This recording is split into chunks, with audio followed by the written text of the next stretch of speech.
In the upstate, a modern-day artisan is using old-world skills to preserve the past, one chisel strike at a time. David Gillespie is a self-taught historian, painter, musician, and a stonecutter. With a mallet made by his father, Gillespie is carving 144 slate headstones to mark the forgotten graves of people who were once enslaved in South Carolina. Photojournalist and digital producer Anna McQuarrie brings us the story.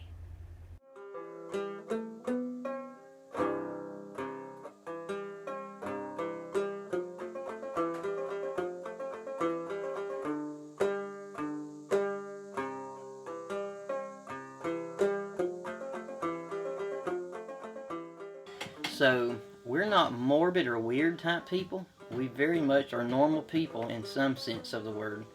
But I love to carve stone, and this seems to be the most natural outlet for that, is to carve gravestones. I have carved plaques and signs for buildings and things, but when I first started this, there was about 6 of us. I'm thinking now there must be around 10 to 12. And as far as I know, there's nobody full-time in South Carolina that does it full-time, and I'm it. I want the stone to not only look good and to produce, I want it to convey to the ages who this person was. And so not only do I want it to communicate that to the future generations, but I want it to look good. You know, and there's an art form to this that I think a lot of the modern stones have lost. So I draw very heavily on colonial designs because, as they say around here, if it ain't broke, don't fix it. So if it looks good in the 18th century, it looks good today. So here's what I do. I'll show you quick. So I take my divider, and I gotta find the middle.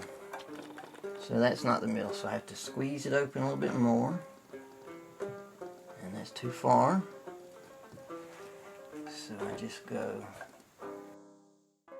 About 3 or 4 months ago, I was contacted by a man in Rock Hill, and he had bought a piece of property to build, I guess he was building a house on it. So, but he said that they had found at least 20 slave burials on his property, which is all wooded. And he had heard through the grapevine that I was an authority in colonial gravestone stuff, somehow. So he said, what do I do? What should I do? And I said, well, I have a friend that does ground penetrating radar. I would get him out and let him go over it and determine exactly what you do have. And instead of finding 20 after he did his work, we found 144. There's 144 slave burials there in Rock Hill, dating anywhere from the 1760s up to about 1930. Maybe even the 40s. And so there was only 2 or 3 stones that were there, and they had one letter on carved, like a C or a T or an H. You know, nothing but primitive stuff, even if anything. So he said, I want to put up a stone to carve. You know, I want to see if you can carve something for these people, just to say this is a burial. And he said, I'd like for you to put a number on it, just from 1 to 144. So I'm carving an entire slave cemetery. And I've carved 1 or 2 stones for people before, but never 144. So it's very special. And because it dates back to the 18th century, of course, it interests me. And I hope in due time they can find out more details about these people. So to me, it's very special because up until now, whoever these people are, there was no, like as we were talking earlier, no remembrance of them. And so at the very least, this will say there was a soul buried here at some point. There was a body buried here. Just earlier today, I was carving number 42, and because I'm a baseball fan, I know Jackie Robinson was number 42, and he broke the color barrier. And I was thinking, and I literally was praying when I carved it, and I said, Lord, I don't know who 42 is, but you do, and I pray that this will honor number 42. You know, and it's like, and I mean that, you know, I don't know who 42 is. But it's like whenever number 42 is laid in the ground, You know, they were somebody. They were somebody's mother, somebody's father, somebody's child. They were a human being, you know, and there is no memory of that person left on this earth, probably no physical, tangible document of that person. So like we were talking earlier, number 42 will be it. And I'm in hopes that someday, somewhere, some research will come about that at least allow the last names of these people. There'll be a stone for me probably somewhere, and I'll just be another name and another number in a cemetery. But in the meantime, I like creating these to help remember other people. And the best therapy I can be on is God's Word while I'm focusing on these things and realizing I'm not 10 feet tall and bulletproof either. I'm going to be just like these people. Death is the great leveler of us all. And I derive a lot of satisfaction to know that I can help to perpetuate the memory of some of these people. Put the clay first, it packs better. It packs better, I imagine. Okay.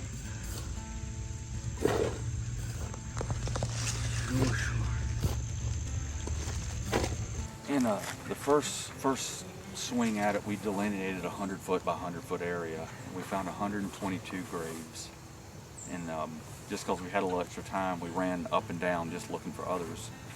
And they, you know, we found some anomalies, and then they came back and found about another 22 confirmed. Now there's probably many more.